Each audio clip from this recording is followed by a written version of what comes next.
Yes, ladies and gentlemen, it's time for Post Up with your boy Chris, Quarantine Edition. And you guys know what it is. We are going in on all of the social media that's been going on with some of your favorite athletes or some of your also favorite athletes. And we're going to start off with Kawhi Leonard. And in my friend group, we call him Kawhi Leonard because he does a lot of Michael Jordan things, so we call him Kawhi. But yeah, man, look, people were going crazy about the block that, the middle finger block to Jamal Murray. And first of all, shout out to Jamal Murray for really believing that you had a chance to to dunk on Kawhi Leonard. I got to give you some props for that. Your balls, all right, okay, we've seen enough, but you're still showing stuff. But for him to go up and try to dunk on Kawhi Leonard was pretty impressive. But the result was what I expected it to be, and that was it not working. But here we're seeing a picture where a lot of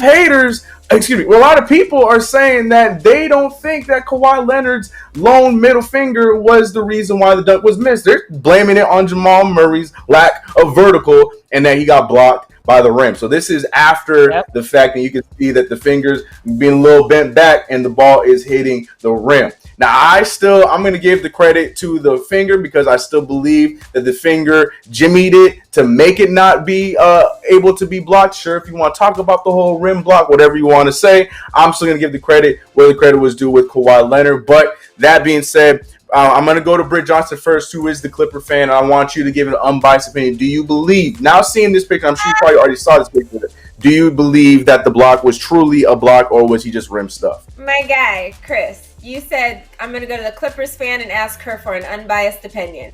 Right. It was an attempt. It was an attempt.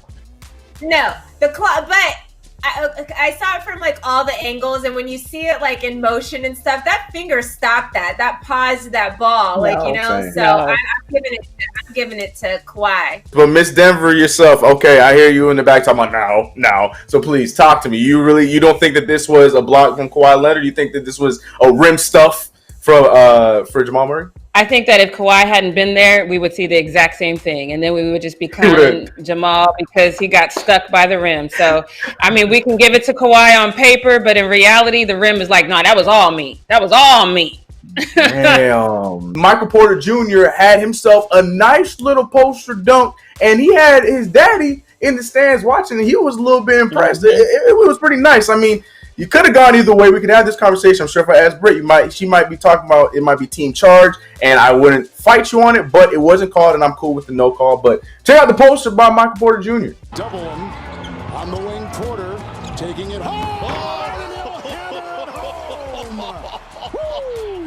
You see my boy out there? You see how he did that thing? I showed him that. You know what I'm talking about. I love this moment from Jokic. All right, we know Nikola Jokic is one to keep it a whole buck because he will talk about his weight when he was big. He's not big no. He lost his weight. Shout out to Jokic, you looking good. But when he was big, he owned it. Said that that's just he plays better that way. Anytime he talks about anything dealing with himself, he is very, very real, and that is no different today when they're asking him about how his pace of play affects his game, and if that's just something he chooses to do, if he chooses to play slow or whatever it may be. And Jokic gave a very, very real answer in this interview. So check out Jokic.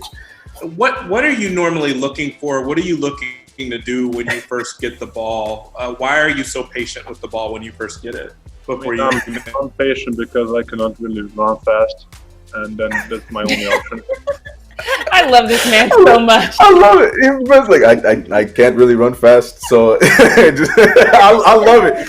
Oh, it's so honest, man. You can't tell me going into this series that you thought that PJ Tucker was going to do a tremendous job, knowing that the Lakers got the likes of Dwight Howard, JaVale McGee, Anthony Davis. Like, they got bigs over there on that team, and PJ Tucker was going to be, standing there guarding those guys and having to deal with those guys in the paint. Well, this fan straight up called out PJ Tucker. Well, not really called out. She didn't add him or anything like that. But she mentioned it on a post talking about PJ Tucker going into the series. And she she posted saying, 6'5" at the 5. Lord, that's so sad. Praying for you. And PJ Tucker saw this comment and came out and saying, you see me and a bear fighting?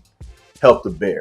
They coming in there trying to put some, Mr. Miyagi talking about but basically that little kid talking about, don't worry about me, sweetheart. Don't worry about it. Don't worry about it, sweetheart. That's pretty much what he told her because he went in there and he handled his business and he's been doing good. PJ Tucker has definitely impressed me in the 2 games. And you know what? He's probably right. I probably would be a little bit worried about that bear if it came to a fight between the 2 of them. But I thought that was a funny response. Jimmy Butler, from the minute he signed with the Heat, he has been telling us that the Heat are going to be scary. And everybody looked at him like, all right, Jimmy. All right, let's see how that's going to work out. And he ain't wrong. He's about to do something that the Heatles were able to do. This was the last time the Heat were in an Eastern Conference final. Eastern Conference championship was when the Heatles were suited up with the Miami Heat. Put that in perspective. I understand it's the Eastern Conference, but still, this video of just Jimmy Butler just going in, like you got to do some mouth reading because obviously we don't have the audio. But he told you, trying to tell her. Look at him. If you can read my professional mouth readers, go ahead. Just say I'm effing right. Say I'm effing right. Say I'm effing right.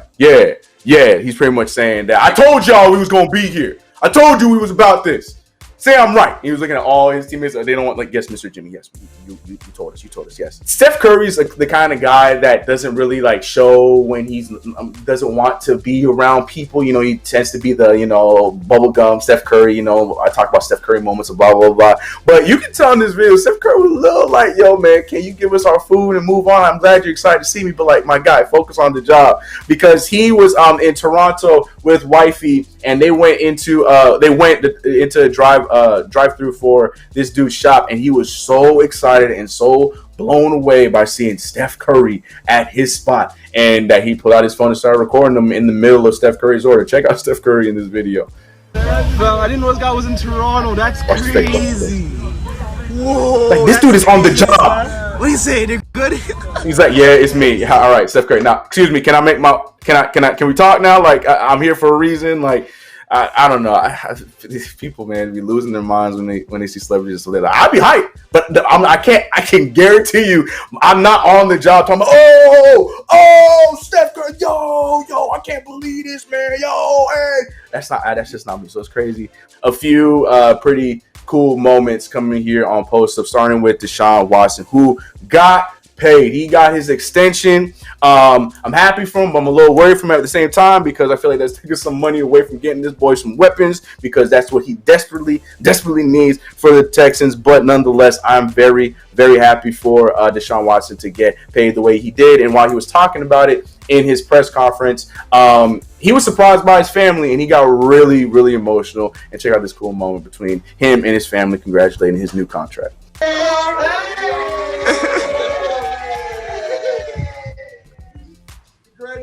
Congratulations. Thank you, appreciate it. Well, all your grinding, boy, done paid off, boy. I'm proud of you, bro. I'm proud of you, bro. We got all the keys to the offense now. Go to the Super Bowl. Congratulations, Sean. But moving from one cute moment, I'm sure you guys saw a little bit of a glimpse. But we got an adorable Olympia moment because Mama Serena was she had her match over the weekend. Olympia and Daddy were in the stands to watch the match, and when she saw Mama, she had to make sure she pointed it out, and Mommy saw her too, and they had a cute moment between the two. So guys, all right, okay, be ready to shed a thug tear because this is adorable. So here's that video. Well, she did well though. I mean, she played a better match today than she has been all year, and I think there's some good signs. She's so happy. Look, oh my gosh, she looked great. But you're right. That. Come on, man. Gosh, that's adorable. The internet's torn on this next one because we got Djokovic getting disqualified from the U.S. Open because of I don't even know which side I'm on yet, but there was an incident that happened in one of his games where he was simply trying to hit the ball to her, but the ball went and hit her in the face. Before I move to you guys, because I want to know what you guys think hearing this news and seeing this. I'm going to start with you, Bray. Do you think that this was intentional? Do you think that it was simply him trying to hit the ball to her and he overshot and hit her in the head? Or do you think that this was something that was intentional? Or do you think that homegirl overplayed it? Like, what were your thoughts on this entire thing? Because I'm still trying to piece together how I feel about this, because I don't think that he was going out of his way to hit her in the head. Like, I know he got aim, but like, come on now. Yeah, I definitely don't think this was intentional at all. I think it's crazy that he got disqualified, and he went into this match in day 7 as undefeated in 2020, you know, and he has won the last 6 or 5 U.S. Opens. So this year, I guess we're getting a new winner for the first time in 6 years. Yeah. But I don't think he did it on purpose. He has had problems with this in the past, though. He's done this on several occasions in the past. And according to the rule book, if you happen to hit any person while on that court, intentional or not intentional, they have the right to disqualify you if they want to. So they decided to do that in this moment. It's not something that's like, oh, for sure he was going to get disqualified, but they believed he should have got disqualified. I think also because it was a female line judge that probably was like, oh, you can't hit the woman, you know? And, you know, tennis is conservative, and they always go in on Serena Williams for everything that she does. She can't even sneeze without saying that she's being aggressive. In a sense, I'm glad to kind of see it on the other side, because the guys are allowed to be aggressive. They're allowed to yell and do this, that, and the third in tennis, and nobody blinks an eye. But as soon as Serena Williams does the same thing, she's always getting punished for it. So on one side, I'm just like, well, that's the rule, so he got to go, because if Serena did something like that, he would have to go, you know. So I get that in that sense, but it's also just like a yawn, shaking your head moment at tennis yet again for having some of the bogus rules that they have. This one being very if it's not, it was definitely accidental. He immediately ran like, oh my gosh, are you okay? And girl, you're a line judge and there's balls flying around. You should probably pay attention. That's for real. Pay attention. She had no idea that was coming her way. Well, damn. But last but not least, I want to show you guys some fan art that Rudy Gobert was not a fan of. Okay. Somebody, Lil Timmy. Okay, I'm gonna put it on Lil Timmy. I'm gonna be the one to accuse Lil Timmy. Lil Timmy got a hold of a pencil and a piece of paper, and he thought that this looked like Rudy Gobert. And Rudy Gobert saw it, and he's like, someone really let his son do this to me. Now, if I was the LA Rams Twitter account, I would respond saying, tell me about it, ... Because Lil Timmy strikes again, because, oh boy, look at it. Maybe it's the zombie apocalypse, Rudy Gobert. Maybe this is him after he gets bitten. Is it Rudy with COVID or something? What is happening right now? No, COVID does not do that to your face. No, is it confirmed? Is it confirmed, Jackie? We don't know. We don't know for sure. But on that note, French, so you know, Rudy Gobert. God. The Tall Quasimodo.